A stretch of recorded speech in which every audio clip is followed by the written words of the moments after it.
যারা প্রধান উপপ্রধান তাদের দায়িত্ব সবচেয়ে বেশি। পারসেপশন প্রধান উপপ্রধান দিয়ে তৈরি হয়। আমি 24-এর লোকসভাতেও চিৎকার করে বলেছি, 23-এর বিধানসভাতে বলেছি, সত্তাতে যখন চলেছে 2015, 16, 17-তে আমরা সত্তাতে ছিলাম না, 2018-তে সত্তাতে এসছি। তার জন্য ওই সময় মানুষ আমার প্রধান কি করে, উপপ্রধান কি করে, চেয়ারম্যান কি করে, ভাইস চেয়ারম্যান কি করে, নির্বাচিত প্রতিনিধি কি করে, সেগুলো আমাদেরকে জিজ্ঞাসাও করতো না, তার দায়িত্ব আমাদের কাছে ছিল না। কিন্তু আজকে মানুষ তার উপরে নজর রাখে, আমাদমে তার উপরে নজর রাখে, দেখে আমার প্রধানের ব্যবহার কি, আমার চেয়ারম্যানের ব্যবহার কি, এরা কিভাবে চলাফেরা করে, কি কি কাজ করে। কেউ যদি ভাবে আমি যে কাজটা করছি অন্য দেখছে না, এমন নয়। আপনি ভালো করলে দেখবে, খারাপ করলে দেখবে। ত্রিপুরার জনতা জাগরুক জনতা। কমিউনিস্ট পার্টি বুঝতেই পারেনি 2018-তে সত্তা চলে যাবে। তৎকালীন মুখ্যমন্ত্রী মানিক সরকার বলছিল যে 100 বছর কমিউনিস্ট পার্টি থাকবে। বিপ্লব দেব তো ছোট্ট বাচ্চা, এক দিল্লি থেকে এসছে, শুধু ঘুরতে থাকে, কি করবো। হ্যাঁ, লাস্টে বলছে 5-4টা সিট না হলে বের করবে, আর না হলে লিডার অফ অপোজিশন হবে। ত্রিপুরার মানুষ চুপচাপ গিয়ে ভোটাধিকার প্রয়োগ করেছে, আর একক সংখ্যাগরিষ্ঠ সরকার বিজেপি আর আইপিএফটির বানিয়ে দিয়েছে। বিজেপির একক সংখ্যাগরিষ্ঠ, যাকে কমিউনিস্ট ভাবতো 5টা 7টা বা হাইয়েস্ট 11টা সিট পেতে পারে। এই লোকগুলো তো কংগ্রেস সিপিএম ছিল। আমি দিল্লি থেকে এনেছি কাউকে, এনেছি, ত্রিপুরায় তো ছিল। এই মহিলারাই তো সিপিএম এর নারী সমিতিতে যেত, এই যুবারাই তো ডিআইএফ যেত, এসএফআইতে যেত। এরাই তো আজকে ভারতীয় জনতা পার্টিতে চলে এসছে। তার জন্য আমাদের কাছে যখন সত্তা সরকার রয়েছে, তখন আমাদের যারা পদাধিকারী রয়েছে তাদের দায়িত্ব বুথ ওয়াইজ গিয়ে দেখা যে কোন কোন লোক বাদ পড়েছে, কোন কোন লোক আমরা কাজ দিতে পারিনি, তাকে কিভাবে বোঝাবো। আর ভারতীয় জনতা পার্টির একটা নীতি আদর্শ আছে। অনেক মানুষ, ম্যাক্সিমাম মানুষ নীতি আদর্শের জন্য পার্টি করে।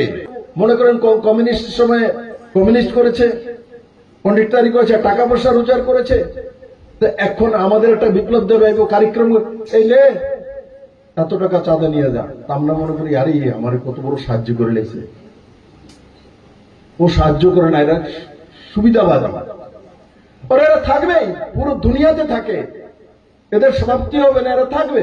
কিন্তু নিজের একনিষ্ঠ কার্যকর্তারা যারা ভারতীয় জনতা পার্টিকে ভালোবাসে, যার মনের মধ্যে ভারত মাতা কি জয় ঢুকে আছে, এই লোকগুলোকে ভারতীয় জনতা পার্টির সংগঠনের মধ্যে সম্মান দিয়ে রাখা।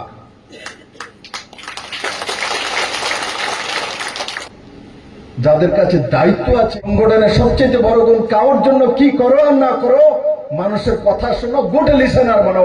ভারতীয় জনতা পার্টির সর্ববৃহৎ নেতা নরেন্দ্র মোদী গুড লিসেনার। আজকের দিনে আমরা সত্তাতে আসার পর কার্যকর্তা মানুষের কথা শুনতে চাই না। ডেইলি সময় বের করে নেওয়া বলে আমি 2 ঘন্টা 3 ঘন্টা মানুষের কথা শুনবো। বাড়িতে দরবার লাগবে, আমি প্রধান তো বাড়িতে ঘুরে ঘুরে কোন জায়গাতে বলবো আজকে আমি ওই ওয়ার্ডে যাব, ওই পঞ্চায়েতের মেম্বারকে নিয়ে ওখানে বসবো, আপনারা এতটার সময় আসুন, অ্যানাউন্সমেন্ট করে দাও, বাড়ি বাড়ি নিমন্ত্রণ করে দাও। দেখবে প্রধান সারা দিন বিজি থাকবে, ও বারবার প্রধান হতে থাকবে, তাকে কেউ হারাতে পারবে না, কেউ হারাতে পারবে না। তো আমরা যারা সত্তাতে আছি, উপরে যারা বসে আছি, তাদের দায়িত্ব বুথ ওয়াইজ যত ভারতীয় জনতা পার্টির কার্যকর্তা আছে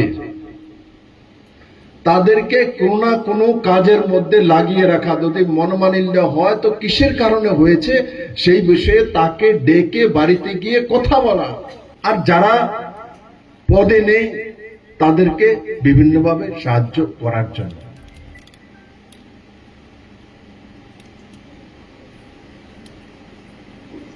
এই কমিউনিস্টের পুরনো বিষয়গুলো নিজেদের মধ্যে আলোচনা করা, গ্রামের মধ্যে বলা। বসলে কোন জায়গাতে কোন কার্যক্রমে বসেছেন তো কমসে কম যদি আধা ঘন্টা ভাষণ দেন তো 15 মিনিট তাদের পুরনো ইতিহাসটা আজকের নিউ জেনারেশনের সামনে তুলে ধরা।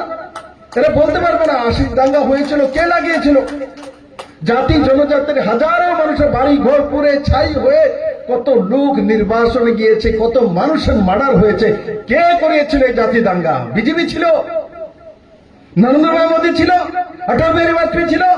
এই কংগ্রেস আর কমিউনিস্টের রাজনৈতিক সত্তার কারণে ত্রিপুরাতে জাতি দাঙ্গা হয়েছে।